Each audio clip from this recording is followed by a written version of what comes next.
तो हम wind up कर देंगे कि ये जो एडिक्शन का पेड़ है ये क्लास यहीं पर समाप्त हो जाएगी।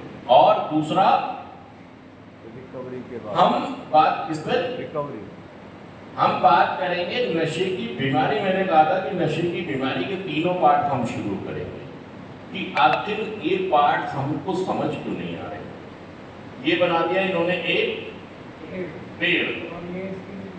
ये किसका पेड़ है? आम का है, जामुन का है?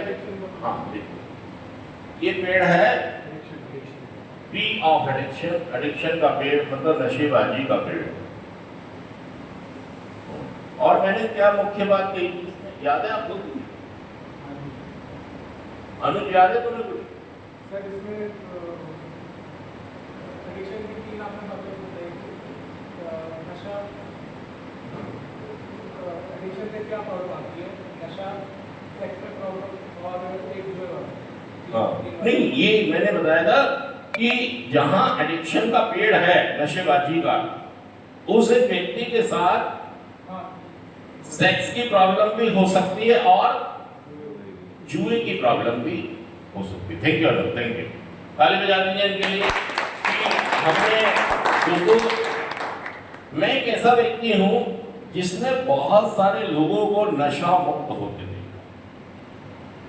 एक नहीं, मैंने हजारों लोगों को, मतलब जमीन से नहीं पाताल से ऊपर आते देखा है, पाताल से जमीन पर आते देखा और जमीन से मैंने उनको आसमान पर जाते हुए देखा। बताइए मैं सच बोल रहा हूं झूठ बोल रहा हूं?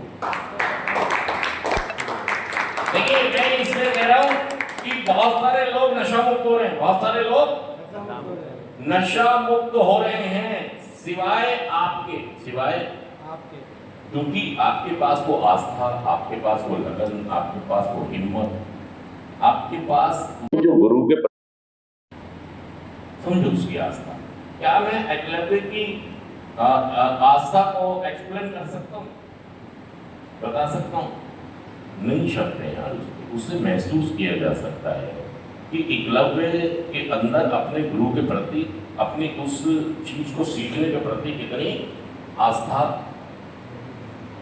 ये समझिए कि शायद ईश्वर को या कोई भी शक्ति जो इस संसार को चलाती है उसे भी मतलब मजबूर होना पड़ गया एकलव्य की आस्था के आगे।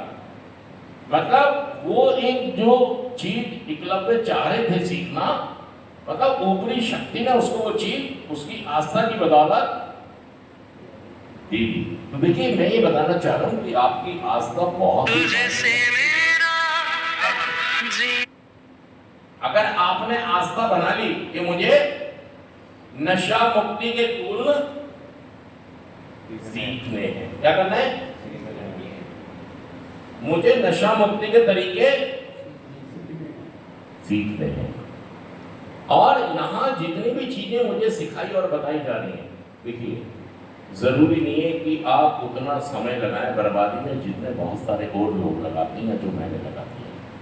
मैंने भाई साहब मतलब भी समझे कि आप, मुझे 10 साल लग गए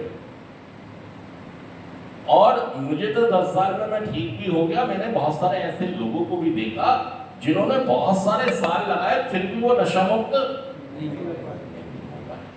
तो ये ट्री ऑफ एडिक्शन, ये जो एडिक्शन का पेड़ है, मैंने आपको बता दिया था कि ये पेड़ हम जब तक हमने टहनियां कई बार खाई।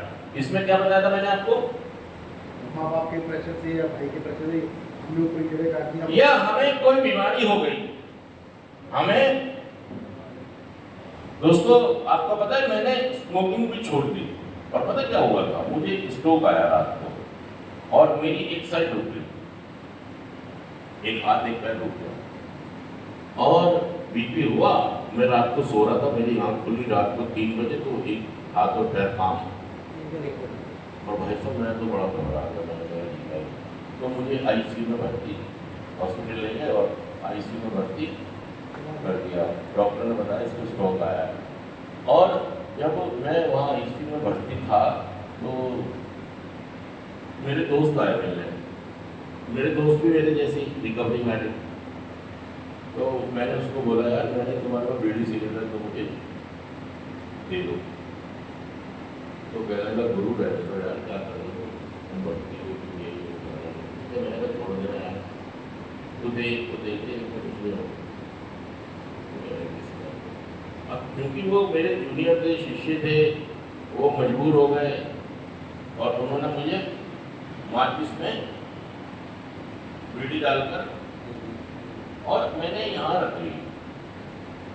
और क्योंकि 2 दिन हो गए थे तो दवाइयों ने थोड़ा काम किया तो हाथ पर हिल गए। तो फिर मैंने क्या किया कि मैं दीवार पकड़ के ना ऐसे मतलब नजर बचा के, एक तो उनका हल्का काम कर रहा था तो इसका सहारा लेके मैं आगे और मैं चला गया वॉशरूम में। मतलब इतनी मुझे हुड़क लग रही थी सिगरेट पीने की, बीड़ी पीने की। और जब मैं वहाँ वॉशरूम में गया तो मैं वहाँ सोच रहा हूँ खड़ा हुआ, मैंने कहा यार मैं पीऊँ नहीं पीऊँ, मुझे लगता है मैं गलत करता हूँ। लेकिन हुड़क नहीं कहने के एक बार में पूछूँ तो वो क्या हुआ कि इतनी सोच विचार में मैंने जैसे नाड़ा खोला ना तो यहाँ वो माचिस ऐसे रखी हुई थी, जेब तो थी नहीं उसमें, माचिस मैंने ऐसे तो जैसे वो खोला वो माचिस गिर गई उसमें। अब भाई साहब फिर मेरे थॉट चल जाएंगे, मैंने कहा क्या करेगा, माचिस तैर रही थी, डूब नहीं थी।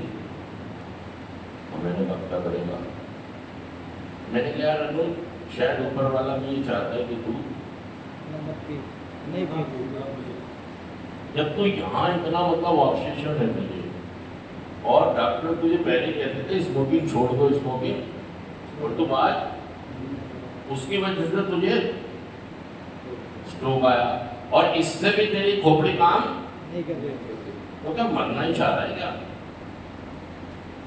भाई साहब उस दिन का दिन है, इस बात को हो गए लगभग 9 या 10 साल 10वां साल चला, 15-16 के बाद। उसके बाद मैंने कभी स्मोकिंग, तो मैं स्मोकिंग फ्री भी हूँ।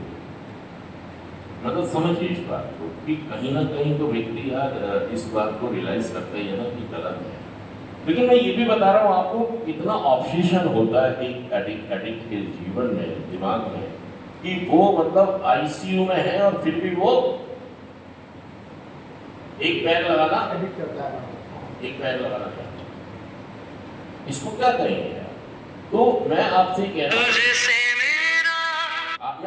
रहा हूं कि दोस्तों ये जो एडिक्शन का पेड़ है, इसको अगर आप काटना चाहते हैं तो टहनियां ना काटें, इसकी जड़ें, और जड़ें क्या है? मेरा सोच, मेरा व्यवहार, मेरा एटीट्यूड, मेरा नजरिया, ये जड़ें हैं। मेरा डिनायल के 12 कदम बताए मैंने पीछे आपको। डिनायल के 12 कदम: सफेद झूठ, चिकना घड़ा, आक्रामक हो जाना, बात को कम करके ज्यादा करके बताना अपने फायदे के लिए। इस तरीके से ये जो 12 डिनायल के कदम है, ये हमारे पेड़ की देख लीजिए आप भी, यहाँ भी गुस्सा आ रहा है, यहाँ भी हर दूसरी बात पे गुस्सा आ रहा है आपको, यहाँ हर दूसरा आदमी आपको पसंद समझ गया, दुनिया है सब। और हमारा आध्यात्मिक सिद्धांत ये कहता है कि अगर रिकवरी में कोई चीज हमको हराएगी तो वो है आध्यात्मिक सिद्धांतों के प्रति असहनशीलता। मतलब हमको अपनी पसंद की चीजें चाहिए। इंसान भी हमें ये गोरा है, ये काला है, ये ऐसा है, ये वैसा है, जो जैसा है उसको वैसा ही स्वीकार कर लेना, ये भी एक आध्यात्मिक सिद्धांत है, आध्यात्मिक मैच्योरिटी है। बड़ी वाह दिमाग की यार। और हम देखिए अगली बार में जब अगली सेशन होंगे तो मैं रिकवरी में रहने के लिए 12 कदम जरूरी हैं, और रिकवरी को चमकने के लिए, मतलब उसमें चमक पैदा हो, उसमें धमक पैदा हो, उसके लिए हमें आध्यात्मिक मैच्योरिटी की जरूरत होती है। ये शब्द ध्यान से सुने सारे लोग। क्या चाहिए हमको? परवीन, आध्यात्मिक मैच्योरिटी। ये आपने शब्द पहली बार शायद सुना हो, आध्यात्मिक का तो सुना होगा। हमें